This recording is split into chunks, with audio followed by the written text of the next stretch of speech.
Perfecto, pues muy buen día a los que estamos desde América, buena tarde a España y a toda Europa. Bienvenidos a una sesión más de Aula Americana, donde hoy tenemos el gusto de tener a la doctora Rebeca Villalobos Álvarez de la Universidad Nacional Autónoma de México y particularmente su adscripción, que es la Facultad de Filosofía y Letras. Le agradecemos mucho por haber aceptado esta invitación para la sesión del día de hoy a la profesora Rebeca. Bienvenida. Voy a hablar muy brevemente de su currículum porque lo que nos interesa es escucharla y después ya ella nos hará la disertación que nos tiene preparadas. La profesora Rebeca es licenciada, maestra y doctora en Historia por la Universidad Nacional Autónoma de México, profesora titular A de tiempo completo definitivo, PRI de C, en el Colegio de Historia de la Facultad de Filosofía y Letras de la misma universidad, con 15 años de antigüedad. Sus 3 tesis han sido merecedoras de distinciones: el premio Edmundo O'Gorman a la mejor tesis de teoría de historia otorgado por el INA para la licenciatura en 2005, el de la de maestría en 2008 y el premio Gastón García Cantú otorgado por el INERM, el Instituto Nacional de Estudios Históricos de las Revoluciones de México, por la de doctorado en 2016. Es miembro nacional del CONACYT, del Sistema Nacional de Investigadores, nivel 1, desde enero de 2018. En la actualidad coordina el proyecto de investigación La construcción del relato nacional en México, en la misma Facultad de Filosofía y Letras. En 2022 recibió la mención honorífica del premio Francisco Javier Clavijero a la mejor investigación por su libro El culto a Juárez, la construcción retórica del héroe 1872-1976, el cual pues sigue muy en boga, muy leído y muy comentado recientemente. Yo pensé que era más reciente, ¿no? De 2002. La pandemia nos movió todos estos tiempos y nos distrae a veces, ¿no? Yo pensé que era del año pasado apenas. En 2017 recibió la distinción Universidad Nacional para Jóvenes Académicos en el área de docencia en humanidades, la más importante distinción que otorga la UNAM a los académicos de tiempo completo menores de 40 años. Sus principales líneas de investigación son la historiografía, la teoría de la historia y la historia cultural de lo político en el siglo XIX y XX. Sus publicaciones más recientes son El nacimiento del héroe, de héroes civiles en América del Norte, Benito Juárez y Abraham Lincoln, publicado en Funerales Republicanos en las Américas, de Editorial Planeta de Perú en 2023, ese sí. Juárez y Zapata en el Imaginario Nacional Mexicano, en Mexican Studies, Estudios Mexicanos, número 38 en 2022. El mencionado Culto a Juárez, publicado en Editorial de la UNAM y de Grano de Sal en 2020. Ahora corrijo, perdón, no era de 22, sino de 20, perdón, Rebeca. El discurso histórico frente a la catástrofe Hidalgo y Bolívar, publicado en Ley, bueno, aquí es una revista francesa y no haré, tiene un título francés, entonces no haré el ridículo tratando de leerlo. Además, 3 variaciones de historicismo en el siglo XX, Meineck, Croce y O'Gorman, y Filosofía, Teoría y Metodología de la Historia, el caso de la metahistoria de Hayden White, publicado por la UNAM, el Instituto de Investigaciones Históricas, en 2017. A lo largo de su trayectoria docente, la profesora Villalobos ha impartido cursos de historiografía universal, teoría de la historia, comentario de textos e historia moderna en la licenciatura de Historia de la Facultad de Filosofía y Letras ya mencionada de la UNAM, diversos seminarios de maestría en el posgrado de esta misma escuela, de análisis histórico en la maestría de Ciencias Políticas del Colegio de México, de teoría de la historia en la licenciatura de Historia en la Universidad Iberoamericana, de Historiografía de México en la maestría de Historia del Instituto Cultural Helénico y teoría de la historia en el posgrado de Historia de la Universidad de Guanajuato. Ha dirigido tesis de licenciatura y de posgrado en Historia en la UNAM y participado en más de una veintena de sínodos. Como ven, pues la profesora Villalobos es una gran especialista en estos temas del uso político. Ella nos comentaba un poco tras bambalinas que quizás no tan allegado a la actualidad como generalmente los historiadores no nos allegamos tanto al presente inmediato, pero justo lo que nos va a platicar el día de hoy sí tiene que ver con algo muchísimo más presente. La charla que nos tiene preparada para el día de hoy lleva por nombre Historias populistas, sus combates en México. Muchísimas gracias a la profesora Rebeca por estar aquí y bienvenida, el micrófono es suyo. Muchísimas gracias, Joaquín. Desde luego, no puedo sino comenzar agradeciendo que me hayan invitado a este espacio. Me encantó escuchar, porque tuve la oportunidad de hacerlo días después, a mis queridos colegas Fabio Basserman y Camila Perochena, con quien escribí el texto que aparece o que aparecerá ya muy prontamente, queremos pensar, en el libro editado por Fabio Wasserman, Pasado Presente. Yo escribí con Camila una de las colaboraciones que se llama precisamente Historias Populistas, sus combates en Argentina y México. Y bueno, pues estoy como muy agradecida de que me hayan invitado a este espacio donde ellos me antecedieron. Creo que es una iniciativa fantástica. Muchísimas gracias, Manuel Chus, por comunicarte conmigo. Y bueno, qué bien estar, digamos, en interacción transnacional, en el mejor de los sentidos, internacional en la discusión de estos temas. Me parece que el libro que comandó Fabio e iniciativas como las del aula americana llaman nuestra atención en torno a lo importante que es discutir estos fenómenos históricos de manera justo transnacional, más transversal, justo facilitando comparaciones, introduciendo como perspectivas desde distintos lugares, desde distintas culturas nacionales y culturas secas. Y ahí digamos, ahí es donde quiero poner el énfasis en lo que voy a hablarles hoy. Obviamente, quiero hablarles de lo que se supone que sé más, que es del caso de México, pero la realidad, como dijo Joaquín hace rato, es que para mí la participación que tuve con Camila en el libro editado por Fabio fue un desafío total, porque yo nunca había he trabajado ya mucho usos políticos. Debo decir, y eso me gustaría rescatar de la semblanza curricular que dio ahorita Joaquín, debo decir que yo me acerqué a la historia cultural de lo político. Ya tengo unos años trabajando en eso, pero me acerqué por inquietudes teóricas, en realidad. Siempre me interesó desde muy temprano en mi formación la construcción del discurso histórico, la lógica de la representación histórica en cualquier tiempo y en cualquier lugar. Por eso digo que fue un interés teórico que poco a poco me fue orillando hacia formas específicas de representación del pasado en el terreno de los usos políticos de la historia, que creo que es muy fértil y en donde más he hecho avances e investigaciones. Pero ciertamente yo he estudiado mucho la construcción del nacionalismo mexicano, particularmente su panteón heroico. La construcción del héroe me parece un fenómeno interesantísimo, sobre el que además hay trabajos fantásticos, hay toda una historiografía que trabaja mucho en términos interdisciplinarios, es decir, que se alimenta de estudios visuales, de historia del arte, de antropología, etcétera, y que ha renovado nuestras visiones del nacionalismo. Entonces eso me llevó precisamente a estudiar un personaje que para el panteón mexicano y su nacionalismo es muy importante, como es el caso de Benito Juárez, un liberal del siglo XIX, que reviste una importancia tremenda por su participación en todas las luchas políticas, y no solo políticas, también militares, que dieron lugar a la reforma en México, a la separación entre la Iglesia y el Estado y a la consolidación en última instancia de un régimen republicano y liberal. Pues yo he estudiado mucho esa figura, no tanto como historia política o de las instituciones políticas y del Estado, sino más bien como la construcción de ciertos mitos políticos, entre los cuales a la muerte del liberal de Juárez, pues él mismo se volvió un mito político entre muchos otros, ¿no?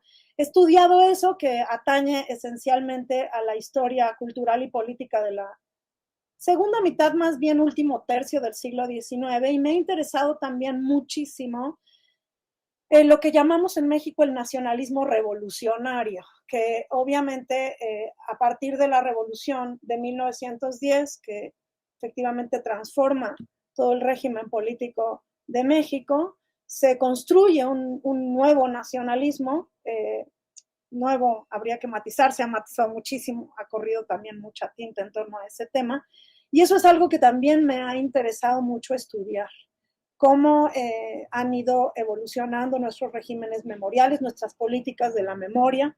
El estudio del nacionalismo en México sin duda nos remonta hasta el siglo XIX e incluso los primeros años de vida independiente, los primeros rituales de conmemoración sobre las luchas insurgentes, por ejemplo, que son increíblemente tempranos. y así vamos andando en el tiempo. Pues bueno, esos son como los temas que me han interesado a lo largo de todos estos años, pero en general yo nunca había pasado, nunca había trascendido la frontera de los años 70, 60, particularmente en el estudio del culto a Juárez, que es, como dije, un personaje muy interesante en nuestro panteón heroico, porque es una de las pocas figuras que merece tanta interacción con las comunidades políticas y sociales en un espectro temporal tan amplio.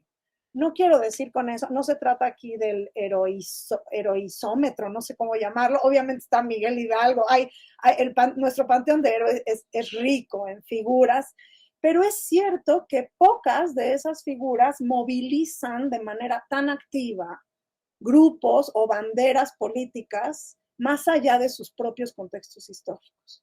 Y por eso a mí me interesó el caso de Benito Juárez, precisamente. Tenemos, insisto, un panteón heroico muy robusto, probablemente, sí me atrevo a decir que nuestro héroe político más importante debe ser Zapata, si entendemos, si más bien medimos la importancia en términos de bases sociales y usos políticos activos, digamos, me parece que sí sería muy evidente que Zapata es una figura absolutamente fundamental, sin que eso quiera decir, obviamente, que el nacionalismo mexicano se explica solo en función de Zapata. Justo están todas esas figuras, otras figuras y otros muchos episodios que son importantes, pero que, como dije hace rato, no necesariamente detonan actitudes políticas más allá de sus tiempos, de sus propias épocas. Y eso es lo que me llevó, creo, al libro de Fabio, más bien al proyecto de Fabio, a lo que fue en un primer momento solo eso, un proyecto, ¿no? Yo estudié la figura de Juárez y la estudié en un periodo muy amplio, más de un siglo, literalmente desde que muere hasta que se inaugura el que considero yo que fue el último gran, o bueno, eso consideraba, en 2018, 2017, que era cuando estaba yo terminando de escribir aquel libro.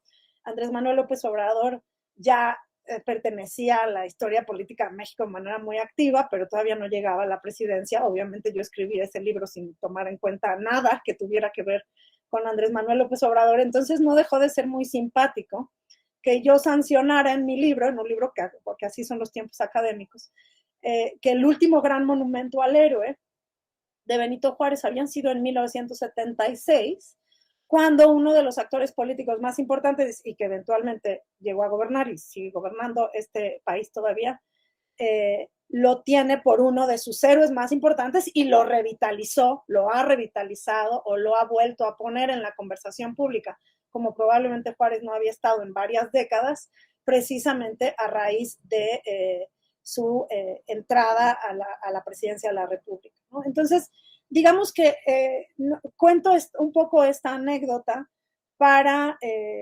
transmitir, por un lado, mi curiosidad por estos fenómenos. Insisto, no es tanto el personaje en sí o lo que representa para la historia de las instituciones políticas, sino más bien el personaje como un dispositivo de memoria.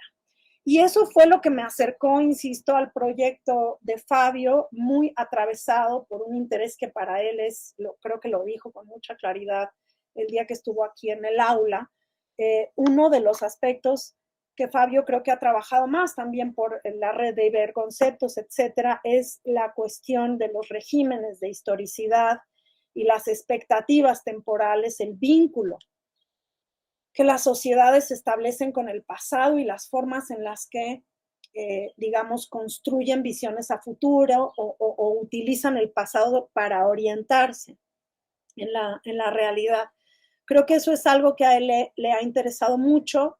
Es claramente uno de los temas que atraviesa todo el volumen de pasado presente, y lo que de alguna manera me acercó también a su proyecto, porque efectivamente a mí lo que me había interesado siempre es el potencial, le llamo yo la pregnancia retórica de ciertos íconos, de ciertos símbolos. En el caso de Juárez lo trabajé mucho, aunque como mencionó Joaquín, algunas de mis publicaciones tienen no solo que ver con Juárez, sino también con otros personajes importantes, desde luego Bolívar, aunque Bolívar para mí está estupendamente bien estudiado, entonces me he remitido a hacer comparaciones entre Bolívar e Hidalgo, por ejemplo, en un momento lo hice, luego entre Zapata y Juárez, que parecerían estar un tanto en las antípodas de nuestro panteón nacional, es decir, Juárez simboliza el Estado, el gobierno, el laicismo, es decir, todas las instituciones que son, que conservan el poder, que lo contienen, por decirlo así, y Zapata es el ícono de la disrupción, de la rebeldía, de la resistencia, de las clases populares, etc. Entonces, para mí, Juárez es un símbolo de contención y de consolidación del poder y del Estado, eso sí, del poder legítimo, y Zapata es más bien el símbolo de la disrupción. Claro, esto, y es un poco lo interesante de estudiar estos personajes en rangos temporales amplios, es que uno se va dando cuenta de que esto que acabo de decir es en parte una simplificación, que en realidad los personajes detonan actitudes muy distintas a lo largo de su trayectoria póstuma, vamos a llamarlo así, su vida heroica, detonan muchas actitudes distintas, es mucho más compleja la historia del héroe, de lo que el discurso heroico es a primera vista, ¿no? Y en esa medida se hace presente esto de lo que creo que Fabio estuvo hablando muy bien, se hace presente la manera en la que estos íconos, estas construcciones discursivas y representacionales concretas, desempeñan un papel a la hora de legitimar causas, de prestarse a banderas identitarias o de ser utilizados como banderas identitarias y por lo tanto a revestirse, digamos, de esa extraña cualidad. Algunos le llaman ética, se revisten estos héroes como de un ethos que le permite a las comunidades utilizarlos como emblemas, es decir, como ejemplos a seguir. Entonces tienen una incidencia, aunque son productos históricos. En el caso de Juárez, qué horror que esto está siendo grabado, lo voy a decir, espero que no se oiga muy feo, vejestorios históricos, porque eso es lo que es. O sea, el culto a Juárez es uno de los más estandarizados, protocolarios, aburridos, esquemáticos que la gente puede recordar, ¿no? O sea, alguien que se formó en el sistema de educación mexicano público entre los años 70 y los años 90, incluso del siglo XX, uno le dice Benito Juárez y yo creo que cae dormido en automático, no sabe, es como esta reiteración del culto cívico que los vuelve, como digo yo, vejestorios históricos, a pesar de lo cual, y eso es lo que resulta muy llamativo, a pesar de lo cual siguen siendo susceptibles de activarse sus cualidades retóricas, como yo dije en algún momento, en determinados contextos. Así ha ocurrido, pues, o sea, simplemente así ha ocurrido.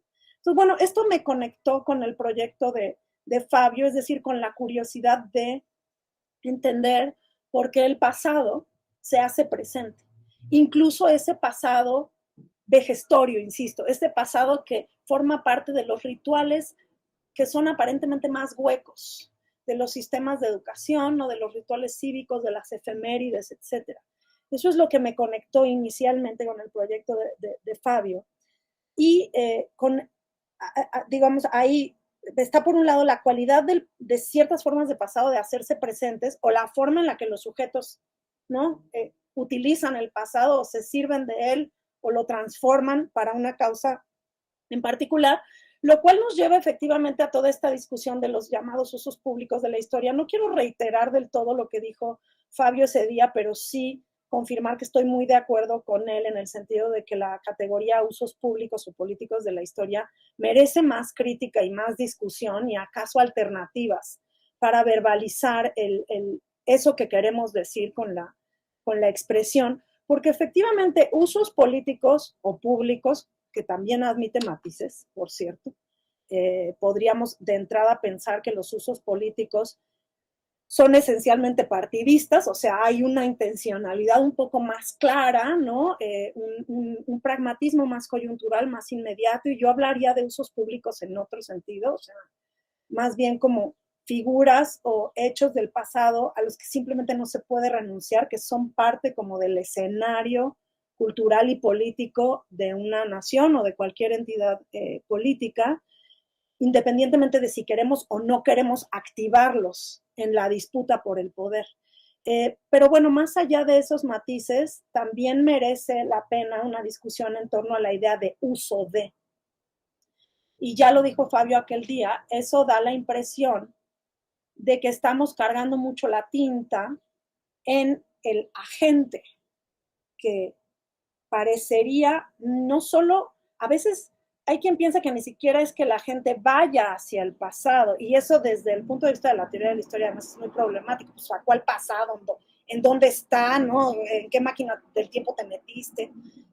Cuando enfatizamos el carácter construido del pasado, y creo que eso es algo que en las discusiones teóricas está pues ya muy asentada esa idea, cuando enfatizamos el carácter construido del pasado, con mayor razón la expresión uso de el pasado o uso de la historia se vuelve como problemática, se vuelve evidente por un lado, obvia, pero el que sea obvia no quiere decir que no sea problemática, porque estamos asumiendo que la gente lo hace todo, que tú eliges muy voluntariamente, como de una vitrina, ¿no? Todos los pasados que quieres y agarras el que quieres, o mejor aún, lo metes en la máquina de hacer postres y le pones todos los ingredientes y ya tienes el pasado que quieres para utilizar y para disponer. Es decir, puede dar lugar y con buenas razones, porque a veces pareciera que en el ámbito de la disputa política más coyuntural,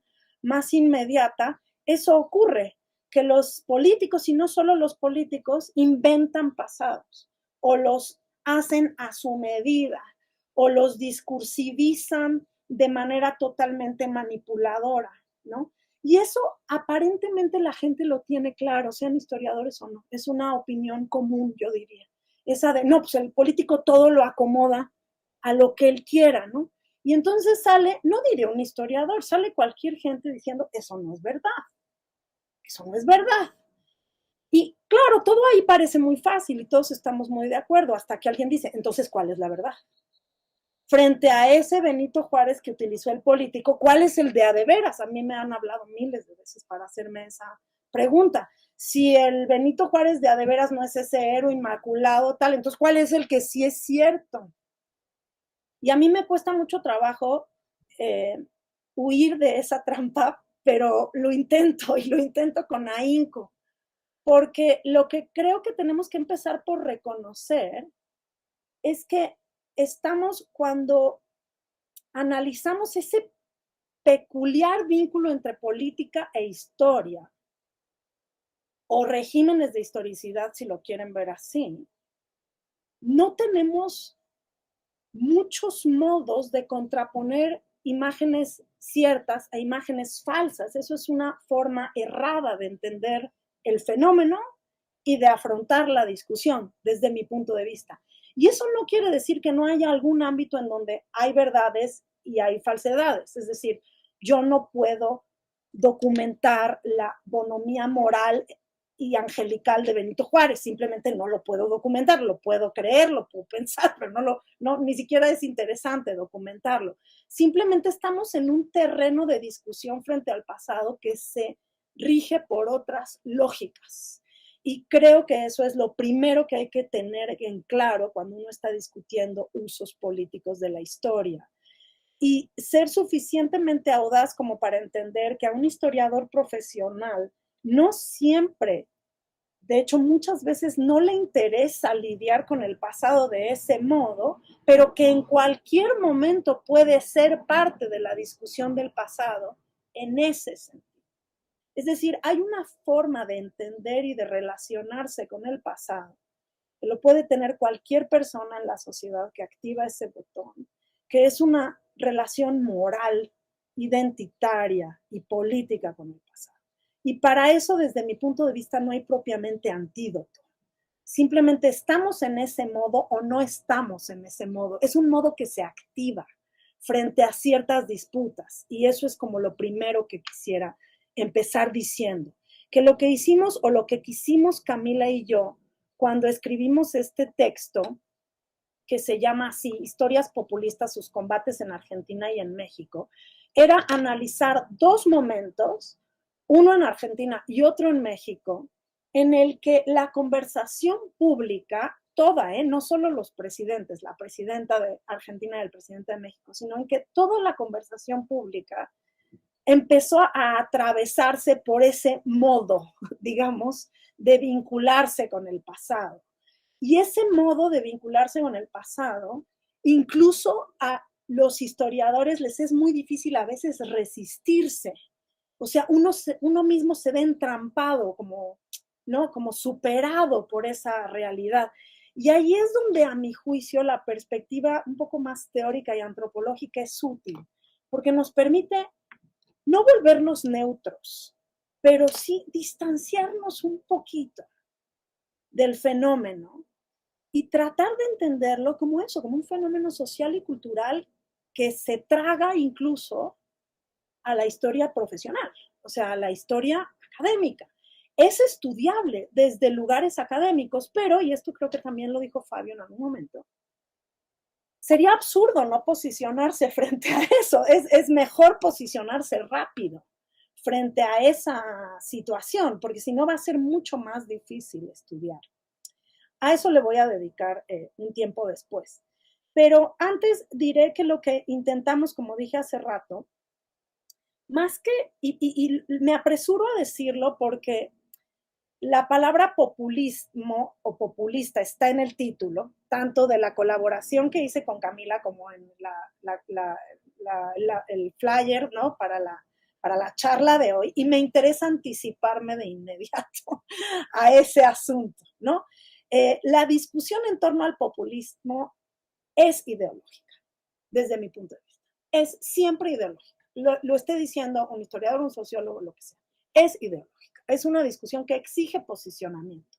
¿Queremos que la política esté regida por liderazgos carismáticos o no queremos que la política esté regida por liderazgos carismáticos? ¿Creemos que hay personas que pueden erigirse en representantes del pueblo o no lo creemos? ¿El pueblo es una categoría política válida o no es una categoría política válida? Es decir, estudiar el populismo sin posición política, a mi juicio, no es posible. Es algo que exige necesariamente un posicionamiento.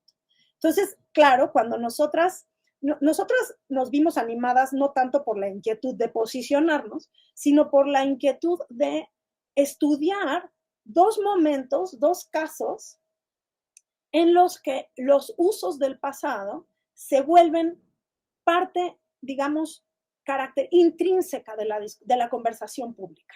O sea, no es que la gente en algún momento diga, ay, quiero platicar de historia. No, es que la política empuja a todo el mundo a platicar de historia. Y eso es como lo interesantísimo. En primer lugar, eso es lo que nos animó.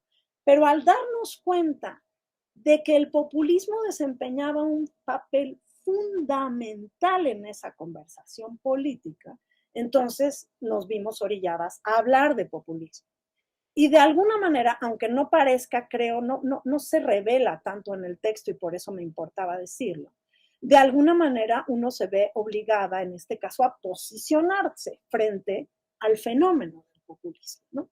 Entonces, lo primero que quiero decir del texto que escribimos Camila Perochena y yo, más adelante me centraré en el caso de México, que es lo que conozco mejor, pero bueno, voy a hacer contrapuntos también con ella.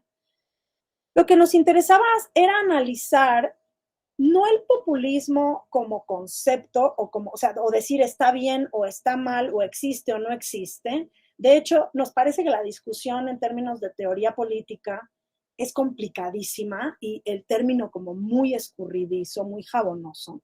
Entonces quisimos tomarlo como una categoría muy instrumental simplemente y cerrarlo. O sea, en lugar de dispararlo, porque creemos que lo que pasa con el término es que se dispara hacia múltiples direcciones, era como más bien restringirlo y utilizarlo en un sentido muy acotado.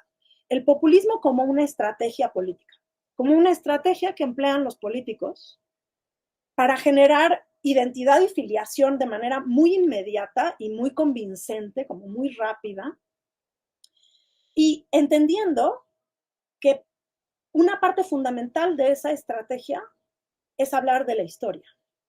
Entonces, para nosotros el populismo es una forma de uso del pasado, al menos si nos estamos refiriendo a las presidencias de Cristina Fernández de Kirchner y de Andrés Manuel López Obrador.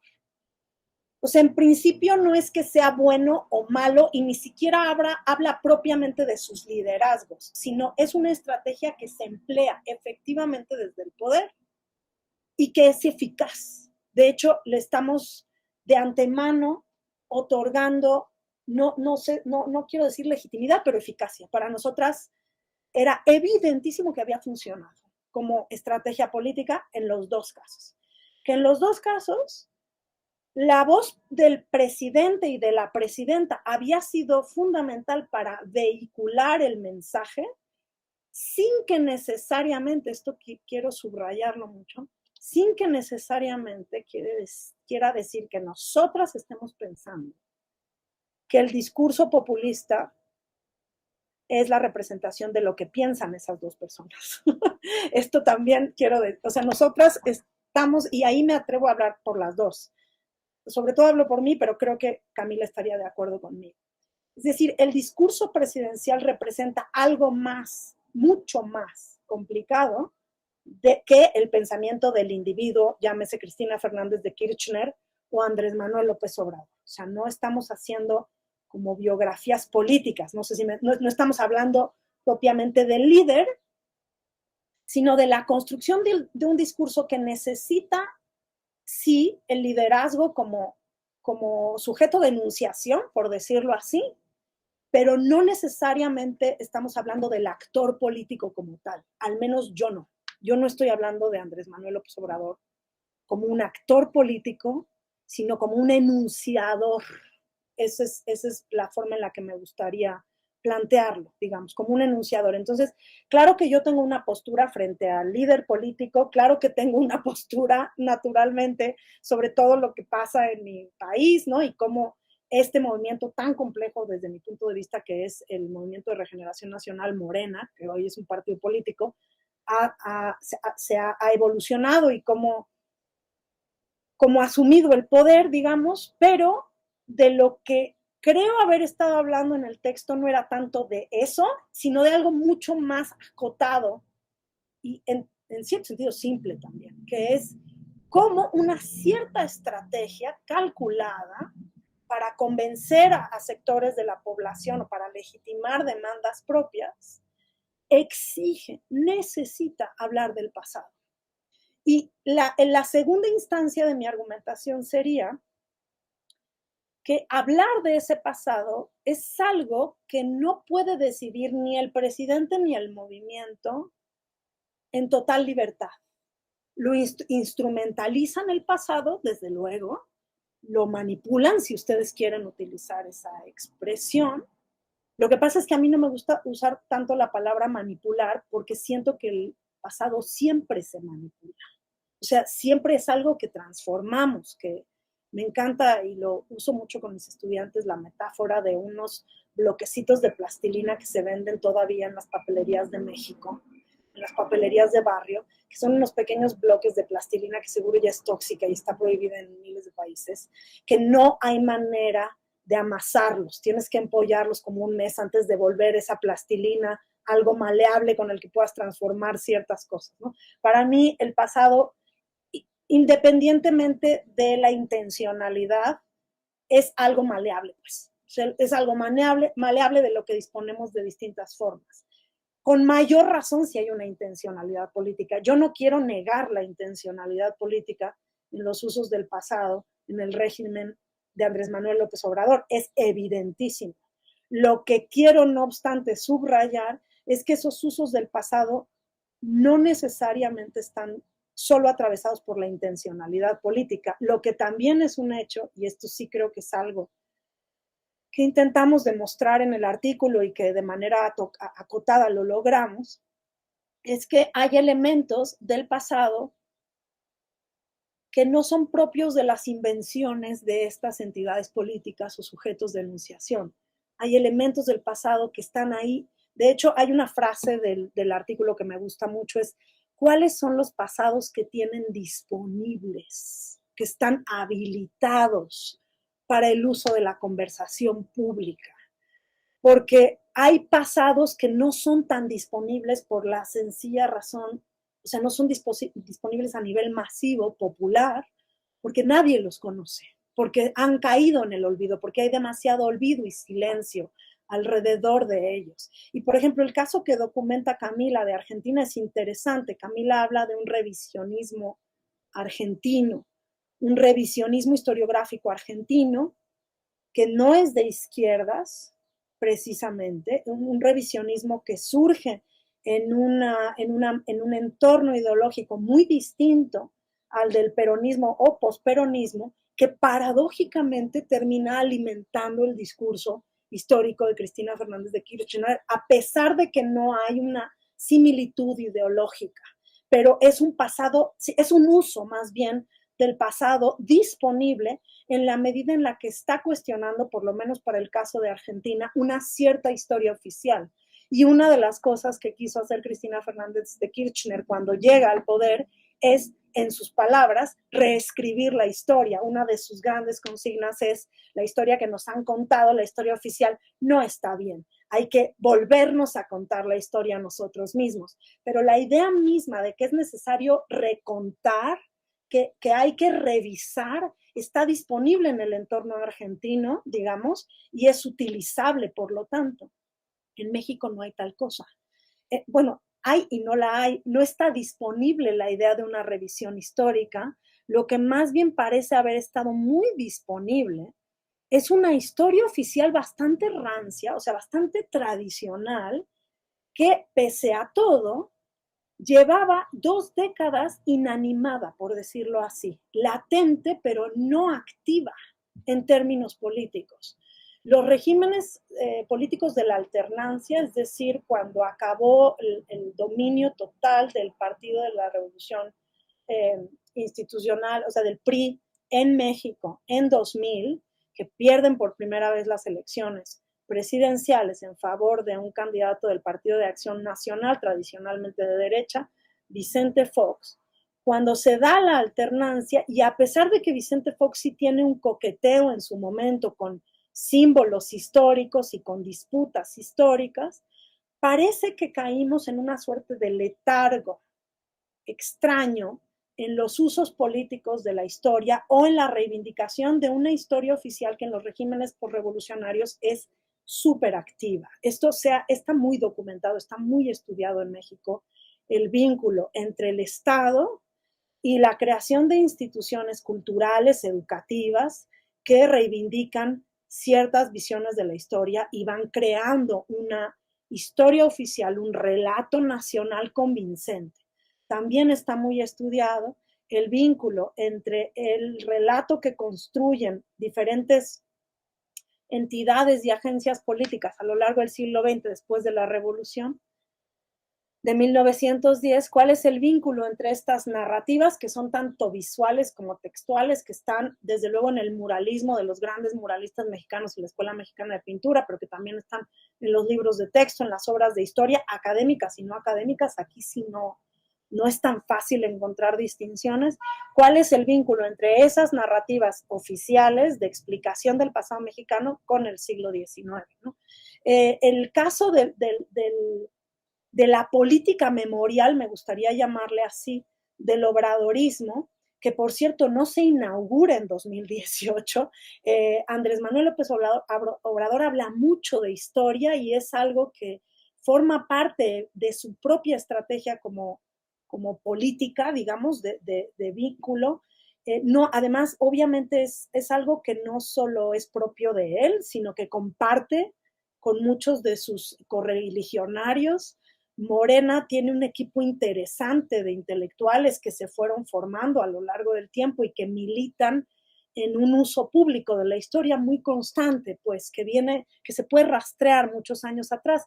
Y alguien diría hoy en la conversación pública, que además está muy alienada porque en unas semanas son las elecciones, diría, pues es que esto es típico de la 4T. Y yo matizaría un poquito y diría, es típico de México, la verdad. Ha pasado más, a lo largo del siglo XX pasó más eso que menos. Lo que pasa es que en los 18 años que van del 2000 que Fox asumió la presidencia a que la dejó Enrique Peña Nieto en 2018, ese uso político se moderó, por decirlo de alguna manera. pero eso no quiere decir que no estuviera ahí la historia oficial presente como están los monumentos en las plazas y a nadie le importan hasta el día que no se genera un conflicto, ¿no? Un cierto tipo de iconoclastia. Entonces, bueno, ¿qué hicimos para redondear ya esta charla? ¿Qué hicimos Camila y yo en Historias Populistas, sus combates en Argentina y México, y qué partes me gustaría destacar para el caso mexicano? Dividimos esencialmente el trabajo en 5 problemas. Digamos, el primero era hablar de lo que entendíamos por populismo.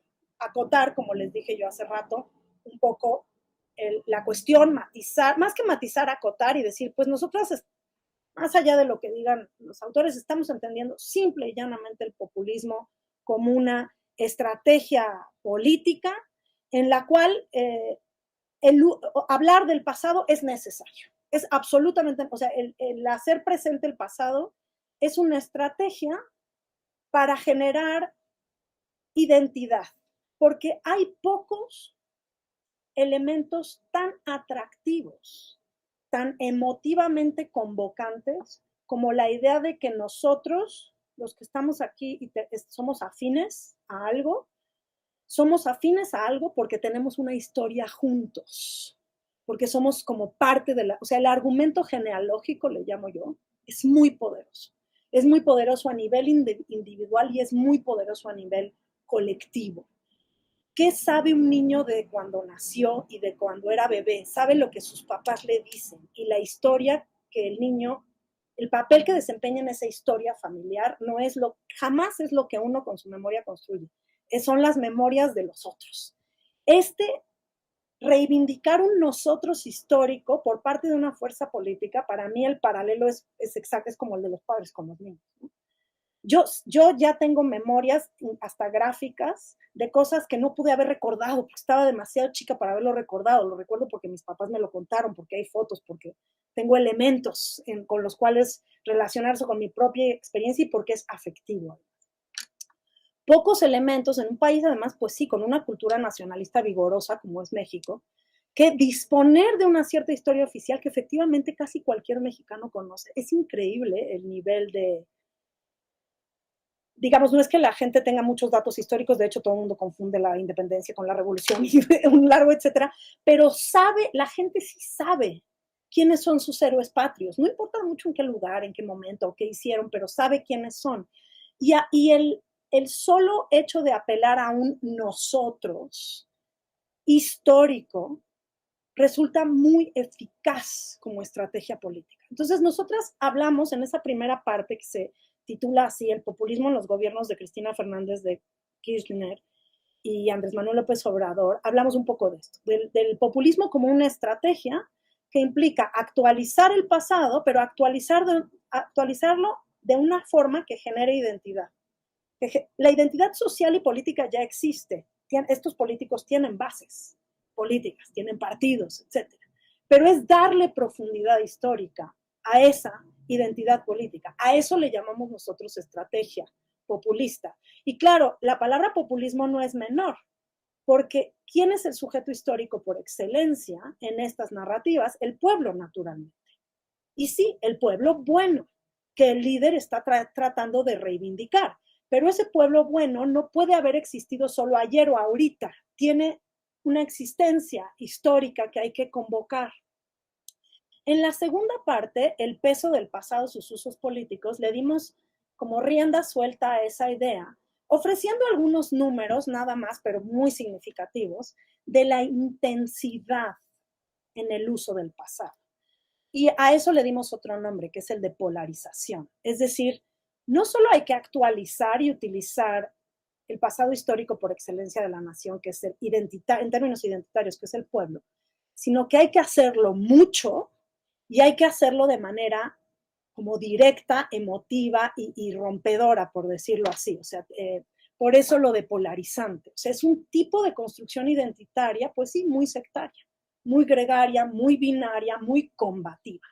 Esa es la palabra, ¿no? Entonces, lo que tratamos de documentar, por ejemplo, primero cuantitativamente, cuántas veces en sus discursos hablan sobre historia es asombroso el porcentaje, sobre todo, y esto ya lo había ensayado Camila, cuando en su tesis doctoral ella comparó los regímenes de Cristina Fernández de Kirchner y Felipe Calderón. Y cuando ella hizo digamos, ese paralelismo, pues sí, Felipe Calderón hablaba, pero infinitamente menos de historia de lo que hablaba Cristina Fernández de Kirchner y de lo que después va a ocurrir con Andrés Manuel López Obrador. Y de hecho, la historia como tema durante el peñanietismo forma parte muy escasa de la conversación pública.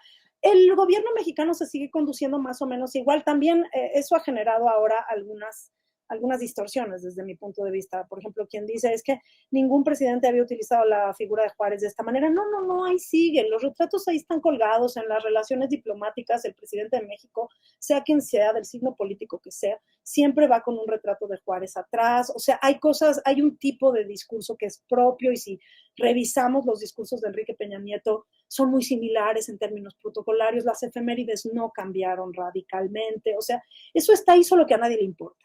Nadie lo ve, no tiene plataformas o no tuvo en ese momento plataformas como Twitter, Facebook, etcétera, YouTube para difundirse a cierto nivel, ni tuvo tampoco una coyuntura, por ejemplo, como la pandemia, que hizo que la gente se volcara en estas plataformas y, digamos, conviviera de manera tan supuestamente directa con lo que estos personajes entienden de la política y de la historia. En la siguiente sección de nuestro texto, que se llama Revisar o Revivir la historia oficial, hablamos justo de eso, de los pasados disponibles y de hasta qué punto la política memorial, en este caso voy simplemente a hablar de la política memorial de la llamada 4T, de la llamada Cuarta Transformación. Y traigo a cuento el mote que Morena se dio a sí mismo, porque en este punto es muy importante. Es algo que se ha estudiado todavía muy poquito, pero que ya hay algunos estudios sobre eso, sobre la idea de historicidad en la Cuarta Transformación. Esto lo ha trabajado, por ejemplo, Guillermo Hurtado desde la filosofía. ¿Hasta qué punto hay una convicción mesiánica o redentora en esta idea de Andrés Manuel López Obrador y del movimiento político que encabeza en general? De que la historia de México ha pasado por 3 grandes transformaciones, digamos, y que el gobierno que él encabeza forma parte de la Cuarta Transformación, ¿no? O sea, entonces nosotras nos preguntábamos, ¿hasta qué punto esto es una ruptura con el relato nacional oficial, ¿no? ¿Hasta qué punto se trata aquí de reescribir la historia o de actualizarla o continuarla? Obviamente, y me parece que aquí nos posicionamos mucho como historiadoras las dos, es imposible creerle a un político, siendo formado como historiador, yo siento, es imposible ceder tan fácil a la respuesta de un pasado tan unitario, tan clarito, ¿no? Como esto fue así, así, así, ya, fin de la discusión, todos nos vamos. Le cuesta mucho trabajo en general al historiador profesional ya formado conceder esto. Y yo creo que hasta postura política es, por eso yo creo que nos dicen tibios a todos, porque efectivamente uno lo que va a tratar de hacer es matizar, complejizar y tratar de ver lo viejo en lo nuevo. Y no es muy difícil ver lo viejo en lo nuevo, sobre todo en el caso de esta teleología histórica de las 3 grandes transformaciones de México. Tiene una continuidad clarísima y de hecho si nosotros analizamos el discurso de Andrés Manuel López Obrador desde antes de llegar a la presidencia, él incluso personalmente nunca ha rechazado la versión más oficial de la historia que encumbra el priismo en sus grandes libros de texto de las épocas de los 70 y de los 80. Tampoco modifica sustancialmente el panteón nacional. Andrés Manuel López Obrador ha escrito varios libros.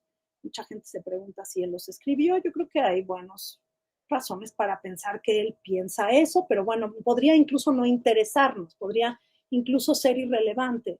La versión de la historia que presenta en general el movimiento, más allá de unos ciertos casos, no es extraña a quien se haya formado en la historia oficial y encuentra en ella una versión liberal formada desde el siglo XIX, en la cual hay una idea relativamente simple, o bueno, es una idea simple que me parece que Tomás Pérez Bejo ya documentó muy bien en este último libro suyo, que es México, nación doliente, ¿no? La idea es una historia de redención, en la que el pueblo mexicano se identifica con sus raíces prehispánicas en términos esenciales, o sea, el pueblo de México nace con las culturas prehispánicas, indígenas, sufre a manos de la conquista y logra remontar esa, digamos, primera batalla, y entonces vienen las grandes transformaciones, ¿no? La conquista, después la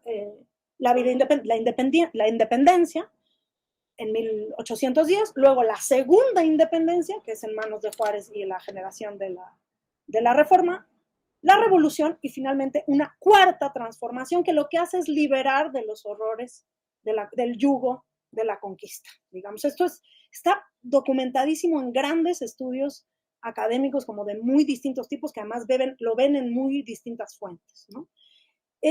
La noción de la 4T, esta idea teleológica de la 4T, no hay manera de decir que la inventó la 4T. Está increíblemente disponible en la cultura política mexicana y se finca en un agregado nada más, que es lo que está en disputa. Si este régimen es la última de esas transformaciones, corrigiendo los errores o más bien las deudas históricas que no pudo sancionar el movimiento revolucionario de 1910 con sus grandes caudillos sociales y políticos, es decir, Zapata por el lado social y Villa por el lado social, Madero por el lado político, ¿no? Pero en realidad es como un agregado. De hecho, hay estudios muy interesantes específicamente sobre nacionalismo mexicano que no tienen nada que ver con la 4T y que hablan, porque además esto en los mitos nacionales es muy común, los mitos nacionales tienden a ser agregados, o sea, aglutinan, seleccionan, pero también aglutinan, porque son ideas de largo aliento, son procesos culturales de largo aliento, y por lo tanto no se puede desbancar una idea asentada de la noche a la mañana, ¿no? Entonces, hay buenas razones para pensar que más que reescribir una historia oficial o romper con ella, las políticas memoriales de este régimen en muchos sentidos las continúan, por decirlo de alguna manera, y esta es la palabra que me gusta más a mí, más bien las actualizan y sobre todo las revitalizan. Porque la estrategia polarizante y populista lo que hace es que cosas de las que antes hablábamos con cierta distancia, bueno, la conquista es horrible, pero ya pasó, ya se acabó, está en el pasado, de repente se traen al presente como disputas que todavía podemos tener. Y aquí es cuando viene la idea de combate.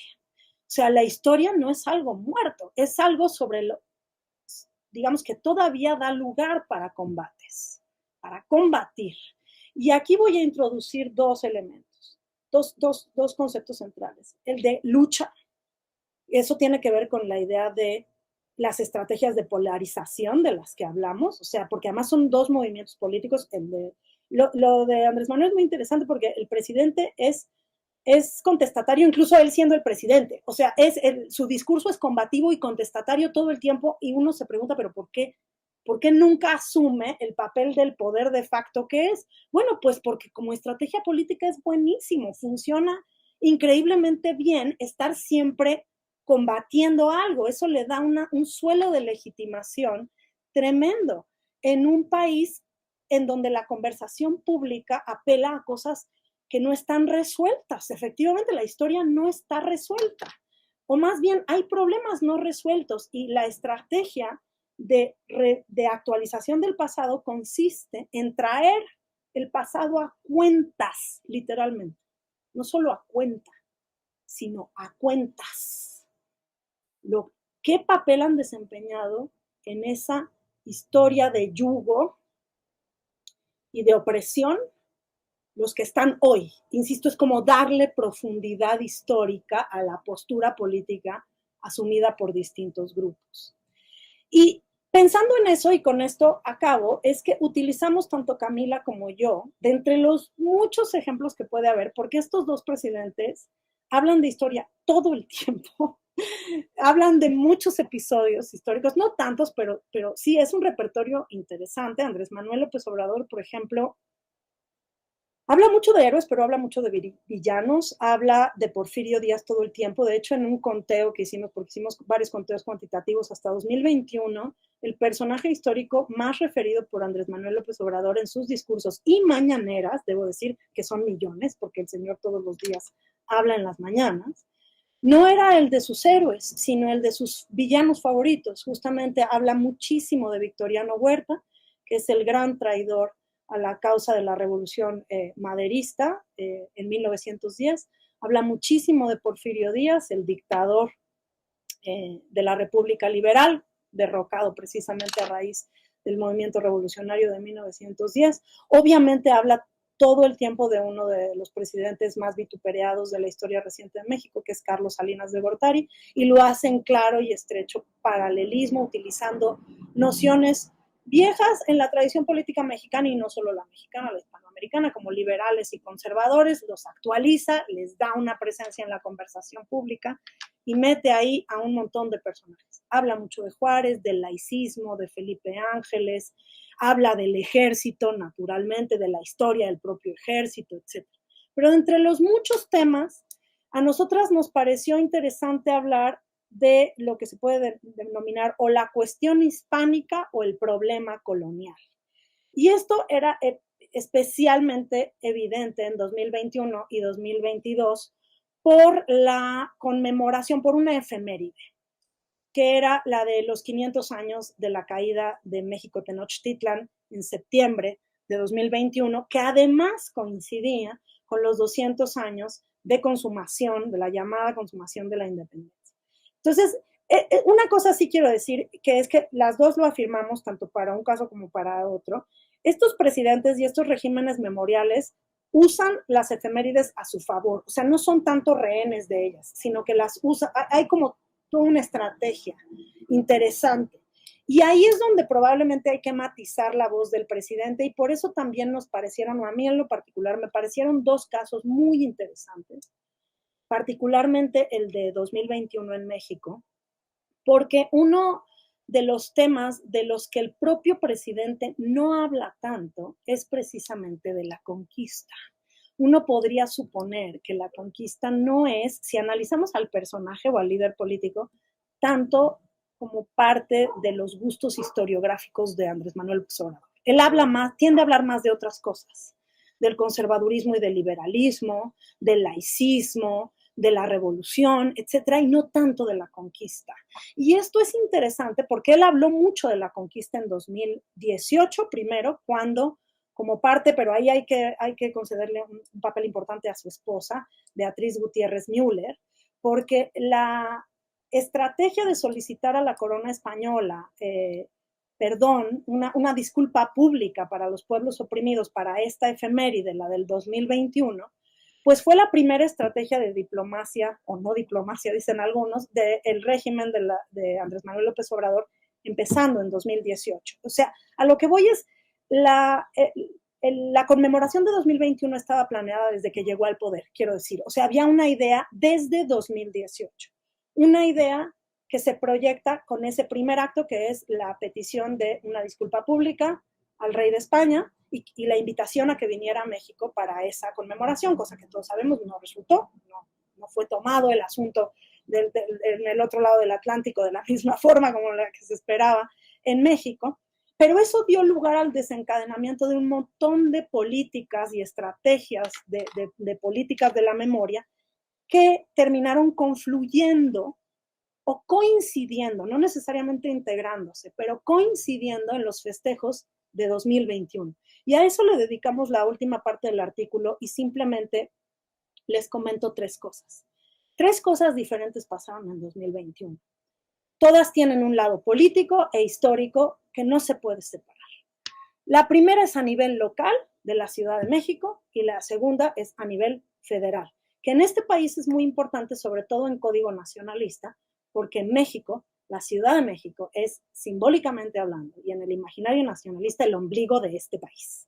Y no hay mito más poderoso del nacionalismo que el de México Tenochtitlan, digamos, o sea, como la fusión de algo que fue y ya no existe, que fue Tenochtitlan, pero que está presente en el corazón mismo del país, de un país profundamente centralista, en un régimen presidencialista centralista. Entonces, dos cosas pasaron. Claudia Sheinbaum Pardo, la hoy candidata a presidencia, era la jefa de gobierno en la Ciudad de México, tenía por su oposición más recalcitrante y combativa a los colectivos feministas y de madres desaparecidas en la Ciudad de México, que fueron los primeros grupos o colectivos, digamos, de izquierda en bajarse o combatir el régimen de la 4T de manera muy frontal y muy violenta. Esto se da, digamos, en la Ciudad de México, y está lidiando con esos, digamos, con esa calle, por decirlo. No quiero decir que sea el grupo de oposición más importante, solo el más visible y el culturalmente más notorio. Y esto coincide en un momento en el que ya era, yo creo, una tarea muy pendiente ver qué diablos iban a hacer con la estatua de Colón en el Paseo de la Reforma, a la luz de, en la Ciudad de México, esto es gestión local, que iban a hacer para los 500 años de resistencia, que es una fiesta federal, naturalmente, pero pues va a pasar por ahí y ya hay que ver qué se hace con la estatua de Colón. Es bastante extraño, aunque tiene explicaciones, por qué la estatua de Colón ha sobrevivido, a diferencia de tantas otras que no han sobrevivido, ¿no? Yo lo que creo es que es un monumento que se activa, digamos, histórica y políticamente, digamos, en este contexto, y eso se ve agravado porque ante la vandalización del monumento y la ocupación de ese espacio por los colectivos feministas, se genera una demanda bastante espontánea de poner en lugar de la estatua de Colón un monumento a las mujeres desaparecidas. Pero esto a la jefa de gobierno no le convenía políticamente, eso es obvio, era el grupo que más la había combatido a nivel mediático y había logrado una cierta legitimación. Entonces la jefa de gobierno mandó hacer un proyecto sin cabildearlo, yo creo, demasiado, sin que hubiera una comisión ad hoc, y con eso surgió el famoso proyecto de Tlali, que era un monumento a la mujer olmeca. No quiero hacerles tantos spoilers, lean el artículo o métanse a Google, o si quieren pregúntenme al rato. El punto es que la jefa de gobierno encargó el proyecto a Pedro Reyes, un artista visual afín a la 4T, y para su sorpresa, pues el proyecto fue inviable, se volvió inviable. De hecho, lo terminaron abandonando. No en términos radicales, ahora ocupa el espacio la joven de Amajac. Es una suerte de reinterpretación, o bueno, de reverberación de la intención original de la jefa de gobierno, que era darle el lugar que tuvo Colón a un símbolo de las culturas indígenas o de los pueblos originarios en México. Una idea perfectamente concordante con la política a nivel federal de conmemorar los 500 años de la caída de México Tenochtitlan, no como una derrota y tampoco como una victoria de las huestes coloniales, sino como un acto de resistencia de los pueblos originarios, rastreable hasta el día de hoy, en el que el presidente de la República solicita el perdón, cerrando la página. Ese era un poco el sentido de la conmemoración a nivel federal, era decir, hay una herida abierta que no se ha cerrado, una herida que el Estado de mexicano y la corona española están obligados a cerrar. Entonces, la conmemoración a nivel federal, o sea, esto se movió en dos pistas, local, federal, Paseo de la Reforma, para los que no lo conozcan, la glorieta donde estaba el monumento a Colón, que está muy cerca del Zócalo de la Ciudad de México, que es también simbólicamente el epicentro de nuestro nacionalismo patriotista, ¿verdad? En el Zócalo se hace la ceremonia de los 500 años de resistencia, que fue una oda a una política internacional alternativa, porque el rey no acepta venir, evidentemente, no hay representación de las delegaciones españolas, pero sí hay representación de los llamados otros pueblos oprimidos. Entonces vienen una serie de personajes muy interesantes, la primera senadora de los pueblos originarios, Mohawk en Arizona, por ejemplo, viene a México, también una representante de pueblos originarios en Canadá, y se habla, como un poco ocurrió, que esto es lo que documenta Camila en su propio texto, ella habló de la develación de la estatua en conmemoración de Juana Azurduy, esta combatiente de las revoluciones, del siglo de las revoluciones de independencia, ¿no?, que tiene un origen, entendemos, indígena, y que incluso comandó algunos cuerpos de mujeres con ascendencia sino indígena mestiza, ¿no? Entonces, Y bueno, viene Evo Morales al acto de delegación en el caso de Argentina, en Buenos Aires. En el caso de México vienen estas otras delegaciones. Y lo que originalmente es una conmemoración local, epicéntrica en México, 500 años de resistencia al yugo español, cerrado hoy, se convierte en un evento de política internacional. Corte A, esta es la otra parte interesante, nadie se podía quedar sin conmemorar la independencia porque eso era en primer lugar lo que venía a cuento el 21 de septiembre exactamente. Corte A, se hace este ritual, digamos, diplomático en sustitución del rey, pero con la voz de los oprimidos. Y luego tenemos un performance interesantísimo con una maqueta del Huey Teocalli, que es el templo mayor, que no existe, evidentemente, tenemos solo las ruinas detrás de abajo de la Catedral Metropolitana y del Palacio de Gobierno, del Palacio, sí, de la Presidencia. Y tenemos una recreación anacrónica, es un gesto anacrónico intencional, de representar el Huey Teocalli, que es como la base, ¿no? El origen de la civilización mexicana, ya ni siquiera voy a decir la civilización azteca, sino de la civilización mexicana. Entonces está la maqueta en el centro y al mismo tiempo hay una escenificación. Esto en México se ha hecho otras veces, pero luego la gente no se acuerda. Ahora todo el mundo se acordó porque estuvo en Twitter, quedó grabado, hubo un show de luz.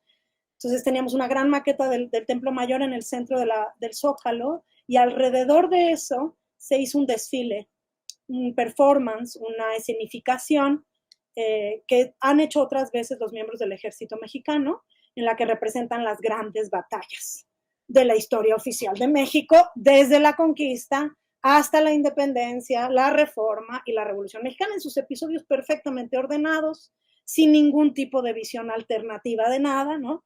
Lo interesante en estos casos, y con eso concluyo, es que conviven tres, digamos, o sea, hay un anacronismo muy interesante que en estudios visuales se estudia muchísimo, ¿no? Hay un anacronismo intencional. Todas estas cosas se despliegan de manera contemporánea, digamos, con relaciones distintas con el pasado.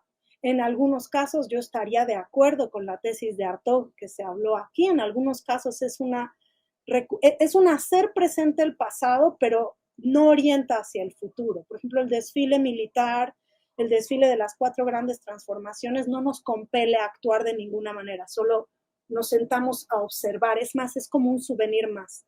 La gente tuvo mucho esa actitud. Irlo a ver, entretenerse, como en el 15 de septiembre, no hay un predicado político muy claro en ese sentido, no es polarizante, todo el mundo está contento, a nadie le importa, ¿no? Simplemente vemos el show de luz. Es como un poco ese nacionalismo blando del que habla Billy, este nacionalismo banal, de alguna manera. Y por otro lado está el caso de Tlali, y el caso de los 500 años de resistencia y la pedida del perdón, que generó efectivamente conflicto a nivel diplomático y mucho ruido interno, porque si nos tocaba efectivamente pedir perdón o no, y quiénes eran culpables de no haber cerrado esa herida antes, en fin, detonó una actitud completamente distinta que me parece a mí que confirma la eficacia, insisto, de esta estrategia.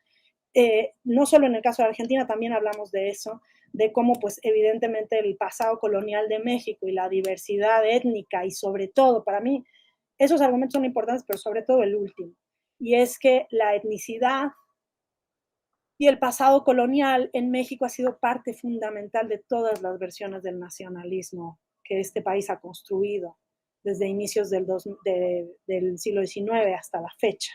Entonces es un episodio. Alguien que quiera operar un nacionalismo sin eso probablemente no va a tener mucho éxito, porque es el lenguaje que está disponible. Entonces va más allá de la creencia del sujeto político, es que es parte de nuestra cultura. Ir en contra de eso, es decir, omitir la profundidad y la problemática étnica, automáticamente resta pregnancia retórica, por decirlo de alguna manera, al discurso nacionalista. Y por eso dije hace rato, es interesante porque el presidente casi no habla de eso en lo personal. Pareciera que no es su tema histórico favorito, por decirlo de alguna manera, pero fue el centro de su gran transformación, ahí sí, yo creo, de política memorial. Pues con eso culminaría, perdón que me pasé del tiempo. Mucho. No, al contrario, muchas gracias, Rebeca, porque estamos aquí con papel en mano y con la estimulante charla que nos has dado, que por supuesto, como es obvio, viene a complementar lo que las otras aulas americanas han tenido en este año por la unidad temática, ¿no? Ya bastante lo has dejado claro, ¿no? El texto que escribiste junto con Camila Perochena, que hace 2 sesiones estuvo aquí, también lo que nos platicó Lorín, lo que estuvo Francisco Javier Morales, que fue el primero para hablar del caso de Chile, y por supuesto el editor del tomo, que es Fabio Basserman. Entonces, yo creo que hay muchísimo por comentar. Yo no quiero adelantar, por supuesto, nada, sino más bien dar la palabra a quien quiera tomarla para algún comentario, alguna reflexión, alguna pregunta que quieran hacerte de los que se encuentran aquí en la sala. Adelante, quien quiera intervenir, por favor.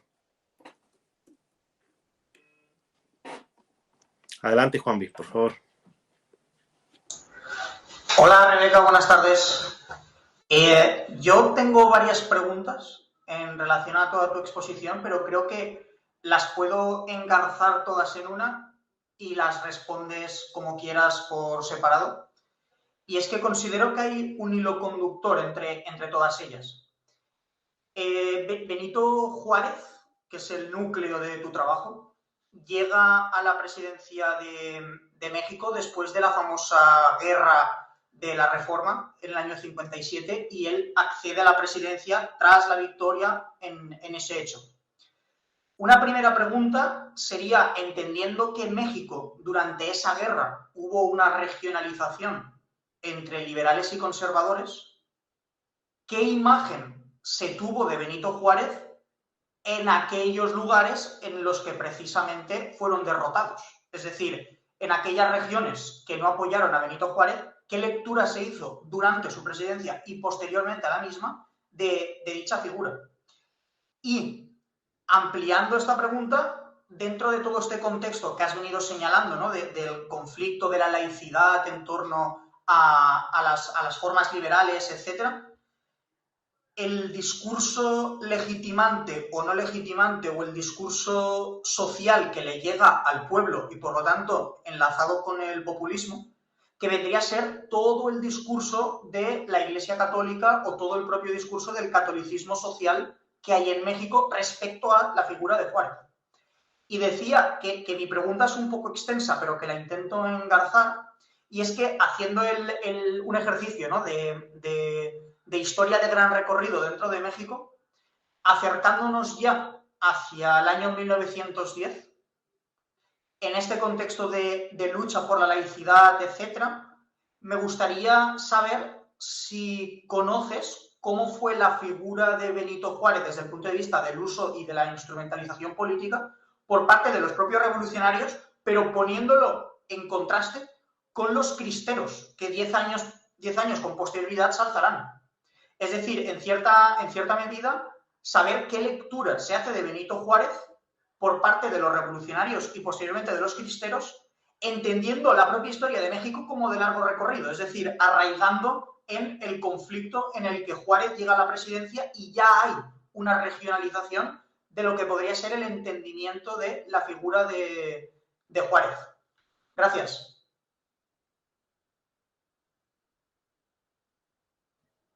Joaquín, ¿contesto o doy, o sea, tú me dices? Adelante, si quieres, una por una para irlas, quizás en parte descartando las que tengamos los demás y para que se vaya siendo como más dinámico contigo, por favor, Rebeca. De acuerdo, gracias. Juan, pues mil gracias por la pregunta, me das en mi mero mole. Voy a decir algo que suena un poco raro, pero es tan obvia la importancia de Benito Juárez que resulta casi herético decir lo que voy a decir. Benito Juárez no es un héroe nacional en vida nunca. De hecho, tarda bastante en convertirse en un héroe nacional.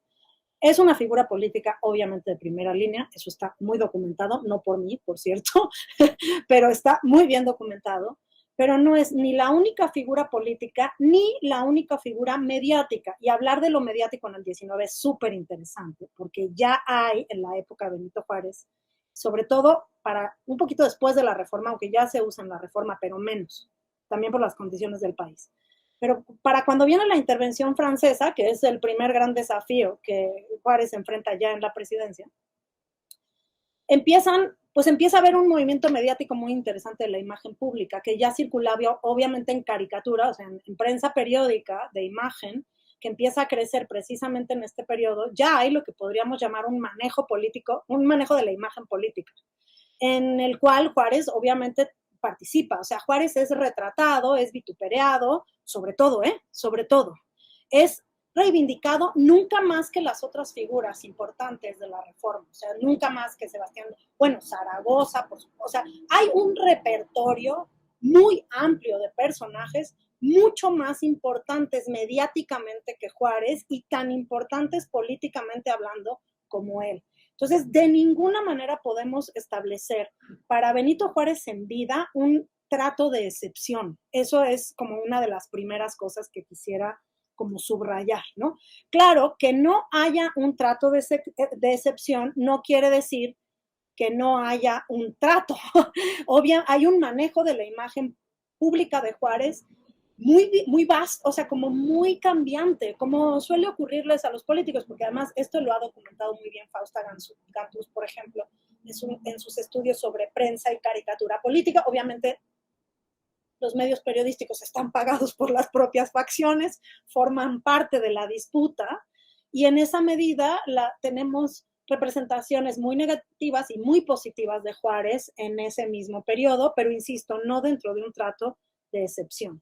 Una de mis afirmaciones más contundentes en el libro de Juárez y en general en mi investigación, y no soy la única que la hace, lo que pasa es que yo sí fui muy contundente con eso, es que Juárez no es una figura individual, o sea, no forma parte de un imaginario político como entidad individual, sino hasta que se muere. De hecho, incluso, o sea, rastreado esto en prensa, en imagen, en literatura, en discurso político. Él nunca aparece solo, siempre forma parte, es más importante la épica de la Reforma.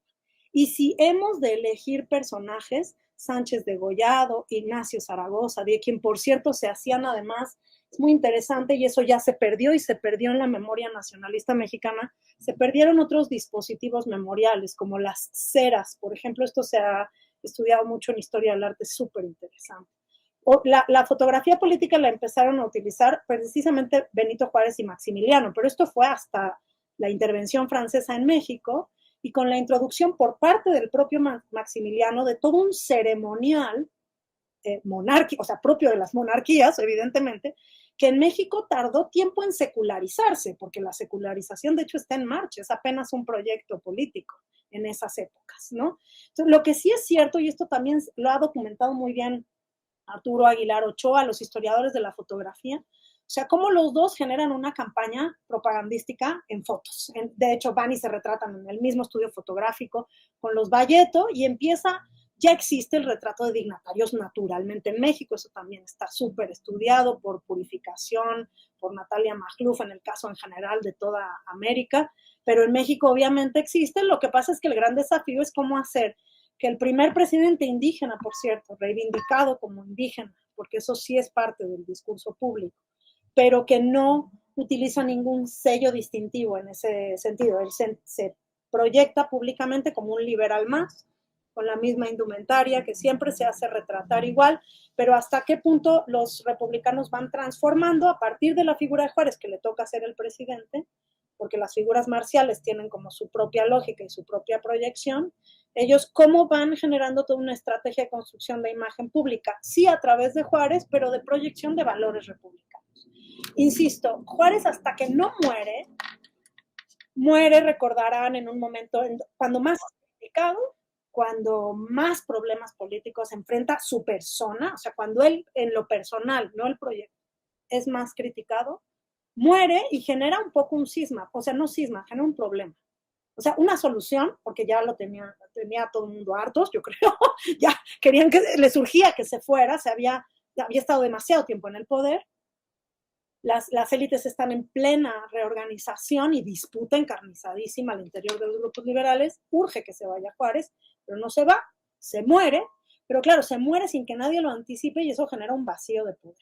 Y para mí, es una de las cosas que afirmo en el libro, el catalizador del culto a Juárez es ese vacío de poder, pero tarda bastantes años en consolidarse, digamos, no una, porque nunca es una, como las imágenes de Juárez como si él solo hubiera hecho cosas, que es la característica de los héroes, que ellos solitos por sí mismos hacen cosas. Forman parte de las gestas, obviamente, pero lo interesante con los héroes es que les dan nombre a gestas. Aparte tendríamos que hablar de las grandes gestas que están siendo escritas en estas mismas épocas, ¿no?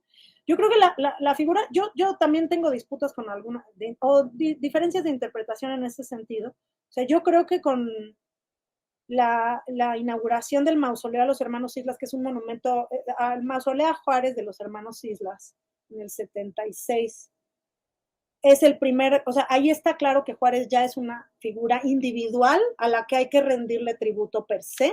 Entonces, yo sí dato el nacimiento del culto de manera más temprana. La mayoría de los autores dicen que nace hasta el porfiriato, hasta que hay un uso, yo le voy a llamar político, porque Porfirio Díaz obviamente habilita la figura de Juárez como su gran antecedente.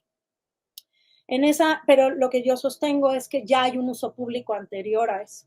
Y también político, por ejemplo, por parte de los masones, pero no logran generar consenso nacional. El consenso nacional en torno a Juárez lo crea por primera vez el porfiriato, y ahí es cuando empiezan realmente a censurarse otras formas de representación sobre Juárez. ¿Qué otras formas de representación? Todas las del nacionalismo católico, todas las de los movimientos anticlericales, en los cuales Juárez es exactamente lo opuesto a lo que representa dentro del ideario liberal. Juárez es uno de los grandes villanos. No, esto lo digo como hipótesis porque, aunque tengo la idea de estudiarlo junto con Mario Virgilio Santiago Jiménez, que estudia derechas, y tenemos meses esperando hacer un proyecto de eso, la historia del antijuarismo todavía está por estudiarse. Hay un par de avances muy buenos en el libro comandado por Josefina Zoraida sobre Juárez, Historia y Mito. Hay un muy buen texto sobre el antijuarismo en la historiografía, pero no hemos trabajado suficientemente, y eso se debe al triunfo simbólico, no de los liberales, al triunfo de su historia oficial, pero no en el 19, sino en el 20, y esto también hay que decir.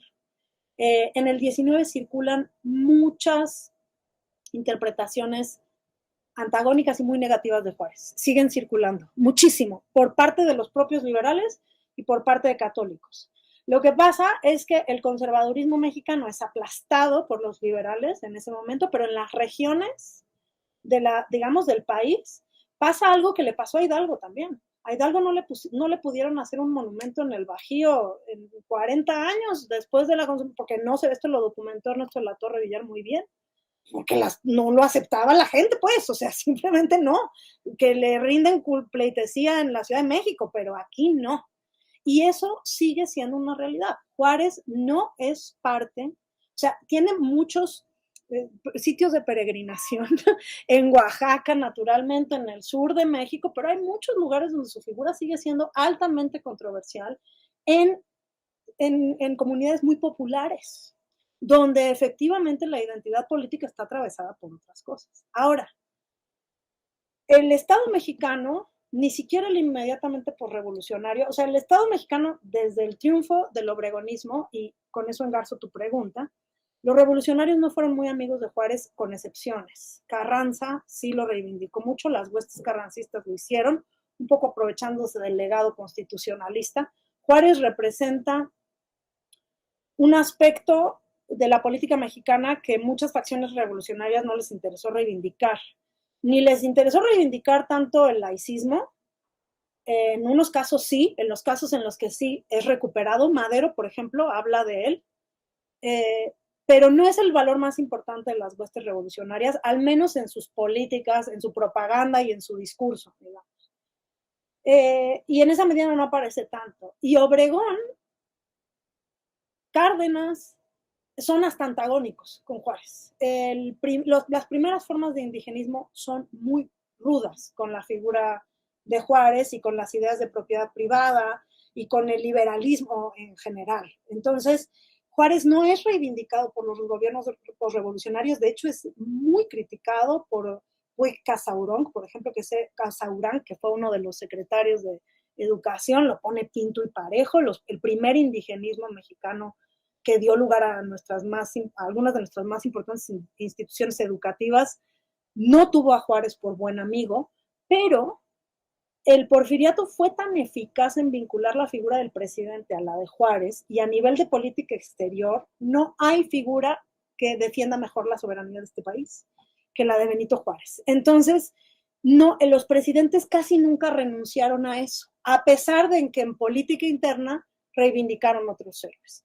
Eso explica la reivindicación de Obregón, algo que nunca nadie pensó que pudiera ocurrir, pero terminó ocurriendo, la reivindicación de Obregón a Zapata, cosa que no tenía por qué ocurrir porque ellos lo mandaron matar, pero así ocurrió, con tal de no tener a Juárez en el centro del panteón. Esto también ocurrió con Cárdenas, y a pesar de todo, el juarismo, por decirlo de alguna manera, sobrevivió porque ya era muy difícil quitarlo del protagonismo de una cierta etapa de la historia mexicana. O sea, hablar de la Reforma y del Segundo Imperio, pero esto no era así en el 19. Esto es así hasta el 20. Hablar de la Reforma y del Segundo Imperio y no hablar de Juárez es algo que en el 19 se hace todo el tiempo, pero que en el 20 ya no, a raíz de la muerte de Juárez, precisamente.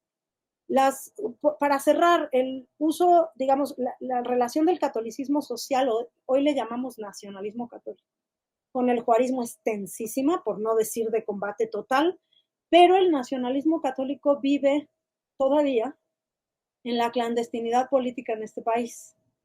Tal vez ya un poco menos en las últimas fechas, pero no tiene una voz política clara. Quiero decir política partidaria. O sea, está ahí, es parte de nuestra cultura política. También son cosas que se han estudiado últimamente muy bien. Por ejemplo, el caso de como no son, o sea, las políticas, no, las memorias en torno al padre Pro, por ejemplo, a León Toral, el asesino bueno, el que ya no me acuerdo quién fue el que lo mató, si sí fue, en fin. Hay todo un estudio muy interesante de la derecha católica en México y de su visión de la historia totalmente antagónica de nuestra historia liberal, por decirlo de alguna manera. Pero no, hay un desequilibrio enorme, porque la historia oficial liberal, que no creó el PRI, por cierto, pero fue enarbolada por el PRI, llevada a las aulas por la Secretaría de Educación Pública, llevada como consigna por el Partido Único durante 70 años y luego llevada por otros partidos también. El PAN tuvo ideólogos que presentaron una visión alternativa de la historia, pero nunca fueron tan lejos, no, nunca, al menos no en el ámbito de la discusión pública. Entonces, son ideas de la historia que están ahí, que están vivas y que no son juaristas, pero que se censuran o se autocensuran, digamos. Ahora hubo una discusión de coyuntura muy interesante. Xochitl Gálvez, en un debate presidencial, acusó a Claudia Sheinbaum de haber vestido una falda con la imagen de Guadalupe, y no siendo ella católica, que desató una discusión. A mí me sorprendió mucho en redes. O sea, de unos 10 años a la fecha estamos viendo una discusión que yo creo que hace 30 años era impensable. O sea, que los políticos, hay que decir que esto tiene un antecedente. Vicente Fox en 2000, cuando asumió la presidencia, fue a la Basílica de Guadalupe antes de llegar al Congreso y dio gracias a sus hijos y a Dios en su toma de posesión. Los priistas y toda la oposición, toda, le gritó viva Juárez desde los curules, por cierto, hasta panistas incluso. Se le criticó mucho por violentar con ese acto simbólico la separación entre la Iglesia y el Estado, que hasta hace muy poco en México era como de cultura política. Y yo creo que una de las razones por las cuales se autocensuran los nacionalistas católicos. Pero yo no sé qué tan cierto sea eso ya hoy. Es otra de las cosas que sí tenemos que estudiar, que ya cambiaron y no nos dimos cuenta, tal vez, en qué momento cambiaron, pero lo que sí me parece que sigue siendo un hecho es que el nacionalismo católico antijuarista todavía no es muy vocal a nivel de partidos políticos y por lo tanto se nota menos una diferencia que no obstante existe en el cuerpo social y en la cultura mexicana, desde luego que existe. Más elementos todavía para esto. Fox todavía después remató besando el anillo papal de Juan Pablo II, ¿no? Así es. Me haces pensar con esto que decías al inicio, en la estrofilla de si Juárez no hubiera muerto, pues se utiliza mucho más que en términos historiográficos rigurosos, en esta metáfora de morir a tiempo para no convertirse en un villano, y pues fue todo lo opuesto a Porfirio Díaz, que como bien dices, creo que evidentemente es uno de los que más va a impulsar junto consigo mismo, con Hidalgo, en el centenario de 1910 que mencionaba Juan Vicente, esta primera en el siglo XX, primer triada, ¿no? de grandes próceres y grandes héroes, y que obviamente, salvo Díaz, los otros dos se van a mantener ya a lo largo del siglo XX, y no se diga con la 4T, que además va a agregar a Morelos, a Madero ya, y a Lázaro Cárdenas. Por allí no está Zapata, curiosamente, que tú lo mencionabas. Podrán, en el fuero interno, muchos podremos pensar lo mismo que mencionabas tú, ¿no? Que es realmente uno, al menos agrarista, uno de los grandes próceres o indigenista, pero ese no está, es más peligroso, ¿no? Quizás el incursionar, el incluir a alguien como Zapata, ya no digamos Villa, pero muestra también lo maleable que puede ser el uso político que nos estás hablando, de que una dictadura de 30 años conservadora, o como se le quiera ver ya al porfiriato a estas alturas, puede tener a estos dos mismos héroes, a Hidalgo y a Juárez sobre todo, que es el que nos estás ponderando, que la izquierda cuatroteísta progresista del siglo XXI, ¿no? O sea, se puede prestar esta plasticidad, como se llama ahora, para que se utilice tanto a uno como a otro. Gracias, Rebeca. No sé si alguien más quiere intervenir, el profesor Manuel. Hay muchísimo, seguramente, que decir. No, muchísimas gracias, Rebeca. Yo creo que has expuesto muchas cosas interesantes. Has hecho un despliegue magnífico, absolutamente, de todos los temas que pueden rodear al uso de la historia y al uso del pasado. Y simplemente me queda por felicitarte. Yo, evidentemente, podíamos seguir, pero no se trata de abusar más de ti, en el sentido de que llevamos 2 horas, seguramente más, no sé si hay más preguntas. Me parece que es un tema fascinante, magnífico, que obviamente domináis con Camila, con Fabio, y que es un tema, no sé si estarás de acuerdo, que por mucho que reflexiones, leas, indagues, aún ofrece alguna arista o algún prisma o alguna vertiente que no has explorado, con lo cual me imagino que seguirás teniendo este tema para los siguientes 50 años. Sí, y he tomado evidentemente notas. Afortunadamente el programa estará grabado. Yo creo que es un programa para volver a visualizar, y lo digo directamente y sinceramente. Y seguramente de estos, no sé, ya 15 aulas americanas, es uno de los que más creo que ha suscitado interés, y además tiene una visión más amplia, con lo cual mi felicitación, la felicitación de Aula, y también nuestro agradecimiento por estar aquí. Y te voy a plagiar en parte varios conceptos, pero uno me ha gustado mucho, el heroizómetro, en este caso el erizómetro. Te lo copio, haré la referencia puntual a Rebeca Villalobos, pero me lo quedo. Adelante. Hay que pulirlo y ir generando nuestras gráficas de estadísticas, a ver cuáles suben y cuáles bajan. Eso es bueno, eso está difícil. Bueno, y además ha sido una charla muy puntual, salvando simplemente para el domingo que viene, para este domingo, y a ver cómo la cuestión. Yo tengo una pregunta que hago sistemáticamente, y ya lo he hecho en diversos momentos y a diversas gentes, y es de quién inventó la 4T. Tú has contestado, y has contestado en el mismo sentido que a las 4 personas que les pregunté en diversos momentos por esta misma pregunta.